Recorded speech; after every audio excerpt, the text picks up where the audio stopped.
Scary pumpkin audio में आपका स्वागत है। इस कहानी की लेखिका हैं स्नेहा बस्तोड़कर वाणी। स्वाति ऑटो की पिछली सीट में बैठकर बगल वाली गली की ओर देखने लगी। चांद की हल्की रोशनी अंधेरे में ऐसी उजाड़ सड़क से उस अमानवीय सन्नाटे को चीरते हुए उनका ऑटो आगे बढ़ रहा था। अपने माथे पर हाथ रखते हुए वह सोचने लगी, आज अमावस्या है। मैं इसके बारे में भूल गई थी। मेरी माँ ने मुझे अमावस्या की रात को यात्रा न करने को कहा था। उसके मन में ये विचार उमड़ने शुरू ही हो रहे थे, तभी ऑटो के टेप रिकॉर्डर में स्वामी समर्थ जी का तारक मंत्र शुरू हो गया। तब जाकर उसके दिल को थोड़ी सी राहत मिली। दोनों साथ में उस मंत्र का जाप करने लगे। बातें करते करते वो कब मृत्युंजय बंगले पर पहुंच गए पता ही नहीं चला। स्वाति ने ऑटो वाले को पैसे दिए और ऑटो से नीचे उतर गई। शीला पीछे से नीचे उतरी और उससे पूछा, भाई साहब, क्या हमें यहाँ आसानी से ऑटो मिल सकता है? अरे नहीं दीदी, ये शहर से बहुत दूर है। यहाँ ज्यादा भीड़ नहीं है, इसलिए ऑटो मिलने की कोई संभावना नहीं है। तो क्या आप मुझे अपना नंबर दे सकते हैं ताकि हम 1.5 घंटे में स्कूल वापस पहुँच सके? हम आपको कॉल करेंगे, तब आप आओगे ना? जी दीदी, मैं जरूर आऊंगा। शीला और ऑटो वाले के बीच बातचीत चल ही रही थी कि स्वाति की नजर बंगले के गेट पर बनी कारीगरी के काम पर टिकी थी। यह ऊपर से देखने में तो खूबसूरत था, लेकिन अगर आप इसे ज्यादा देर तक देखें तो यह बहुत ही अजीब सा लगता था। जैसे ही उसने उनका मतलब निकालने की कोशिश की, तभी शीला ने पीछे से उसके कंधे पर हाथ रखा और कहा, चलो अंदर चलते हैं स्वाति टीचर। स्वाति ने सिर हिलाया, गेट खोला और दोनों अंदर जाने लगी। वे दोनों तरफ एक खूबसूरत लॉन और एक पत्थर के रास्ते से गुजर रहे थे। एक अलग तरह का सन्नाटा था वहां। आसपास इतनी हरियाली होने के बावजूद वहां किसी कीड़े तक की आवाज भी नहीं आई। वे दोनों धीरे धीरे चली जा रही थीं और बंगले के सामने वाले दरवाजे पर रुक गईं। दरवाजा खुला ही था। शीला ने दरवाजा खटखटाने के लिए हाथ उठाया, लेकिन अंदर से एक छोटे लड़के की पुकार सुनाई दी। आइए टीचर, हम आपका ही इंतजार कर रहे थे। हाँ? वे दोनों थोड़ा चौंक गईं। धीरे से अंदर आकर आवाज की दिशा में देखने लगी। बंगले के मालिक और जाने माने कठपुतली का खेल दिखाने वाले चंद्रकांत झुंझार राव लाल चमड़े जैसे कवर वाले विशाल सोफे पर बैठे थे। उस वक्त उनके हाथ में उन्हीं का एक पसंदीदा बोलने वाला गुड्डा था। उन दोनों को नमस्ते कहते हुए उन्होंने फिर से गुड्डे की आवाज में कहा, टीचर आइए ना, हम कब से आपका इंतजार कर रही हैं। वे दोनों मुस्कुराते हुए आगे आईं और झुंझार राव के सामने सोफे पर बैठ गईं। रास्ता ढूंढने में कोई तकलीफ तो नहीं हुई ना? नहीं, आपका ये फार्म हाउस शहर से बहुत दूर होने पर भी काफी मशहूर है। स्वाति ने अपना पर्स एक तरफ रखते हुए कहा, विजू, मेहमानों के लिए पानी लाओ। उनकी पुकार उस भव्य बैठक में गूंज सी गई। उनमें से हर एक प्रतिध्वनि के साथ स्वाति की निगाहें वहां रखी विभिन्न कलाकृतियों और चित्रों की ओर भटक गईं। वहां की सभी चीजों को देखकर स्वाति को थोड़ी बेचैनी होने लगी। तुम कहाँ खो गई स्वाति टीचर? पानी ले लो। मुझे सच में खुशी है कि आप आज मेरे निमंत्रण पर यहाँ आए। यह हमारा सौभाग्य है कि आपने हमें अपनी बोलने वाली गुड्डा गुड्डी का संग्रह देखने के लिए आमंत्रित किया।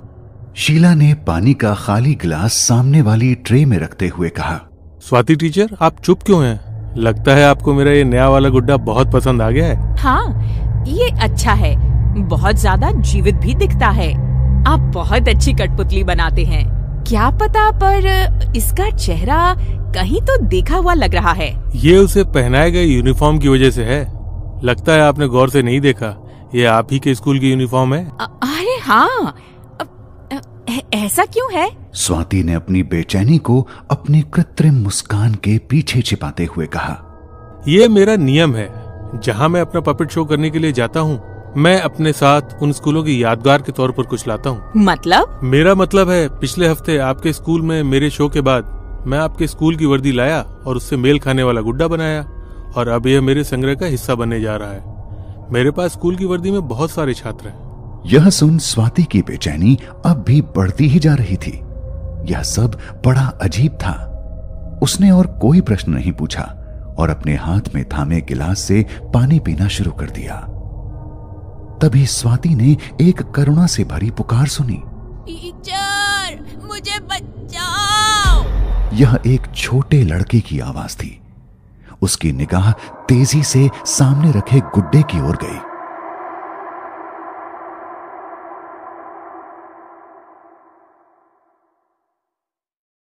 आपने ऐसा क्यों कहा? उसने झुंझार राव से पूछा। क्या कहा? अभी आपने इस गुड्डे की आवाज में कुछ कहा ना? अरे स्वाति टीचर, झुंझार राव कब से मुझसे बात कर रहे हैं। शीला ने कहा। स्वाति को कुछ समझ नहीं आ रहा था। उसने वो आवाज सुनी थी, यकीनन ये उसका वहम नहीं था। उसी समय विजू सुंदर वाइन ग्लास में नीले रंग का शरबत ले आया। यह विदेश से विशेष रूप से मंगवाया गया शरबत है। मैं अपने हर मेहमान को यह शरबत निश्चित रूप से देता हूँ। स्वाति का मन ही नहीं हो रहा था वो शरबत पीने का, और झुंझार राव का यह वाक्य सुनकर तो वो शरबत पीना ही नहीं चाहती थी। उसे सब कुछ बड़ा ही अजीब लग रहा था, लेकिन उसे मजबूरी में पीना पड़ा। तुम्हारे शरबत पीने के बाद मैं तुम्हें अपने गुड्डा गुड़िया का संग्रह दिखाऊंगा। तब तक विजू टेबल पर खाना लगा देगा। मेरी सभी कठपुतलियों में मेरी पसंदीदा स्कूली बच्चों का संग्रह है, लेकिन यह अभी तक पूरा नहीं हुआ है। इसमें एक गुड़िया की कमी है। कौन सा? उस छात्र के शिक्षक का। यह सुनकर स्वाति चौंक गई। आराम से टीचर, लग रहा है आप संग्रह देखने की जल्दी में हैं। स्वाति ने इस बारे में कुछ नहीं कहा। वह बस जल्दी घर वापस जाना चाहती थी। अपना शरबत पीने के बाद झुंझार राव हाथ में गुड्डा लेकर खड़े हो गए। स्टोर रूम के दरवाजे के पास पहुंचते ही शीला का फोन बज उठा। अंदर फोन का नेटवर्क नहीं है, आपको यहीं रुककर बात करनी होगी। शीला ने फोन उठाया और वापस सोफे पर जाकर बात करने लगी। स्वाति टीचर, इसे ले लो। झुंझार राव ने उसके हाथों में गुड्डा सौंपते हुए कहा, तुम अंदर जाओ और सभी गुड्डों को देखो। मुझे कुछ काम याद आया है, मैं अभी आता हूं। इसे आखिरी शेल्फ पर खाली जगह में रख दो। रहस्यमय मुस्कान के साथ झुंझार राव ने स्वाति के लिए स्टोर रूम का दरवाजा खोला। स्वाति के पैर अंदर जाने के लिए उठ ही नहीं रहे थे, लेकिन तभी पीछे से झुंझार राव की आवाज आई, जाओ। स्वाति का मन भले ही ना कह रहा था, पर वह आवाज सुनकर वो अपने आप उठ गई और स्टोर रूम की ओर चलने लगी। उस कमरे का माहौल कुछ अलग था। बहुत ठंड थी वहां। घर में कहीं एसी नहीं था, लेकिन ऐसा लग रहा था कि कमरे में कोल्ड स्टोरेज है। लेकिन स्वाति के हाथ में थमा गुड्डा मानवीय शरीर की तरह गर्म था। उसे लगा जैसे वह हाथ में बम लेकर चल रही हो। वह गुड्डों को देखने के लिए कमरे में आई थी, लेकिन अब उसे ऊपर देखने की हिम्मत नहीं थी। उसने अपनी गर्दन नीचे की और आखिरी शेल्फ की ओर जल्दी जल्दी चलने लगी। पता नहीं क्यों, पर उसे दिल की धड़कन महसूस होने लगी थी, मानो धड़कन की आवाज हाथ में थमी गुड़िया से आ रही हो। वह इतनी डरी हुई थी कि उसे लगने लगा था कि वह अपने दिल की धड़कन जोर से सुन सकती है। किसी तरह वो घड़ी के एक एक सेकंड की गिनती करते हुए आखिरी शेल्फ तक पहुंची, और मानो किसी उतरन को छोड़ना हो वैसे झट से उसने उस गुड्डे को खाली जगह में रखा और जल्दी से बाहर जाने के लिए मुड़ी। लेकिन उस वक्त उसे लगा जैसे किसी ने उसका दुपट्टा खींच लिया हो। मन में भगवान का नाम लेकर वह डर के मारे पीछे मुड़ी, और सामने का नजारा देखकर उसके दिल को राहत आ गई। उसका दुपट्टा उस शेल्फ पर उभरे कीलों में फंस गया था। उसने जल्दी से उसे निकाला और फिर बाहर जाने के लिए मुड़ गई। उसे लगा जैसे किसी ने दोनों हाथों से उसका पैर पकड़ लिया हो। उसने घबराते हुए पीछे मुड़कर देखा और उसके पैरों तले जमीन खिसक गई। उसने जो वहां गुड्डा रखा था वह उसके पैरों पर गिर गया था। लेकिन सबसे अजीब बात यह थी कि उस गुड्डे के दोनों हाथों ने उसके पैरों को जकड़ा हुआ था।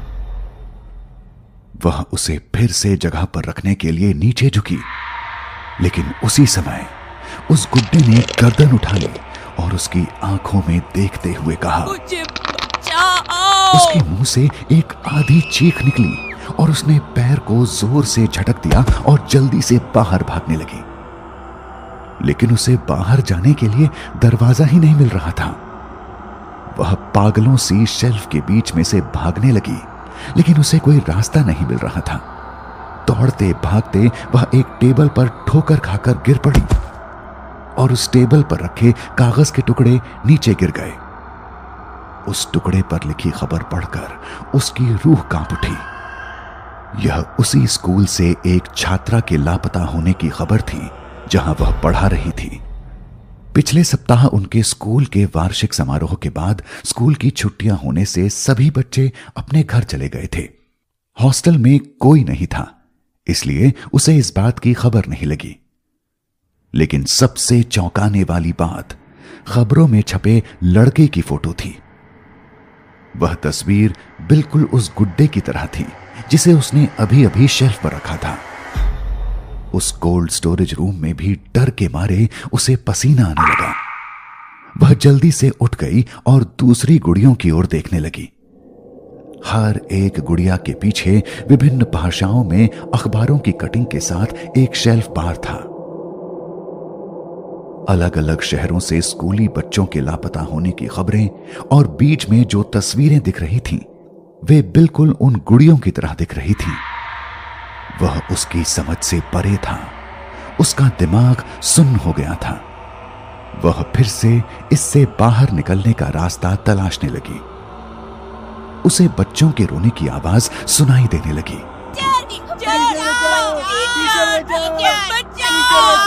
वहां से भागते हुए उसकी निगाह शेल्फ पर गई और वो दृश्य देखकर उसे लगा कि उसका शरीर मानो वहीं जकड़ गया हो। शेल्फ पर बहुत सारे कांच के जार थे। उसमें पीली धारा जैसी कोई चीज थी और उसमें विभिन्न मानवीय अंग रखे गए थे। वह जोर जोर से चिल्लाना चाहती थी, लेकिन उसके गले से आवाज नहीं निकल रही थी। सभी गुड़ियों ने सीधे उसकी आंखों में देखा और उसे चक्कर आ गए और वहीं बेहोश होकर गिर पड़ी। कुछ देर बाद उसकी आंख खुली और वह सोफे पर थी। शीला उसके मुंह पर पानी के छींटे मार रही थी। तुमने स्टोर रूम में क्या रखा है? क्या है वो सब? शीला टीचर, पुलिस को फोन लगाओ। झुंझार राव ने कहा। स्वाति टीचर, शांत हो जाओ। लगता है आपने कुछ बुरे सपने देखे हैं। सपने देखने के लिए मैं सोई नहीं थी। स्वाति टीचर, कृपया शांत हो जाओ। ये सब आप क्या कह रही हो? मैं उस स्टोर रूम में जाकर आई हूँ। आप किस बारे में बात कर रही हो? मैंने वहाँ ऐसा कुछ नहीं देखा। ये कैसे हो सकता है शीला टीचर? आप मेरे साथ वापस चलो। लेकिन वहां जाकर स्वाति को अपनी आंखों पर विश्वास ही नहीं हुआ।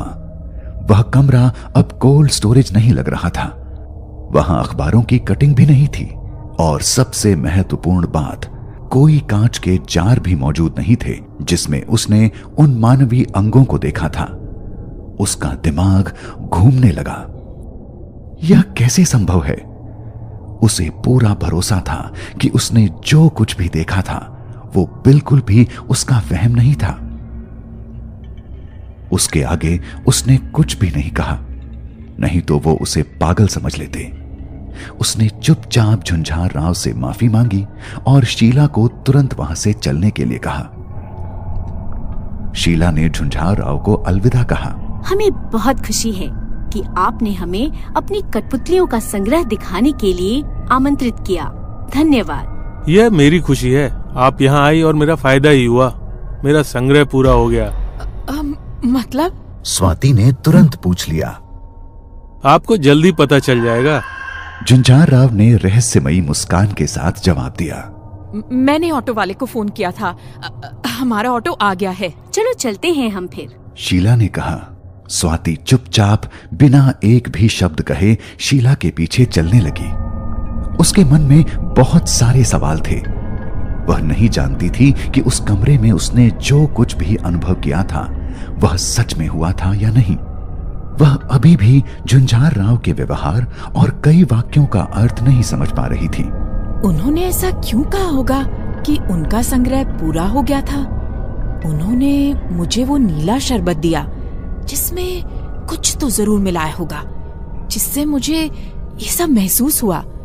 पर इससे पहले कि मैं शरबत पीती मुझे लगा उस गुड्डे ने कुछ कहा था, या शायद मैं बहुत डर गई थी इसलिए मुझे सब लग रहा था। इसी बात को मन में सोचते हुए वह ऑटो के पास गई। शीला अंदर बैठ गई। स्वाति ने ऑटो में बैठने से पहले एक बार फिर मृत्युंजय बंगले की ओर देखा और देखा कि झुंझार राव उन्हीं के पास चल के आ रहे हैं। स्वाति जल्दी से अंदर बैठ गई और शीला से कहा, चलो चलो जल्दी निकलते हैं। इसी बीच झुंझार राव वहां पहुंचे और बोले, स्वाति टीचर, क्या आपको मेरी बात करने वाली गुड़िया इतनी पसंद आई कि आप एक को अपने साथ ले जा रही हैं? नहीं, मैंने अपने साथ कोई गुड़िया नहीं ली है। अरे फिर ये क्या है? स्वाति के पास वाली सीट की ओर इशारा करते हुए उन्होंने कहा। स्वाति ने बगल की ओर देखा और उसे लगा कि उसका दिल अभी सीना फाड़ कर बाहर निकलेगा। उसके पास शीला नहीं थी, बल्कि एक गुड़िया थी जो बिल्कुल शीला जैसी दिख रही थी। झुंझार राव गुड़िया को उठाकर वापस बंगले में चले गए। स्वाति चुपचाप ऑटो में बैठकर समझने की कोशिश कर रही थी कि क्या हुआ था। स्वाति ने एक बार फिर अपनी निगाह बंगले की ओर घुमाई। उसे सामने जो दिख रहा था वो उसकी जिंदगी का सबसे बड़ा सदमा देने वाला दृश्य था। झुंझार राव शीला जैसी दिखने वाली गुड़िया के साथ बालकनी में खड़े थे और वो गुड़िया स्वाति के सामने बाएं बाएं का इशारा कर रही थी, लेकिन उसके हाथ झुंझार राव नहीं हिला रहे थे। वो अपने आप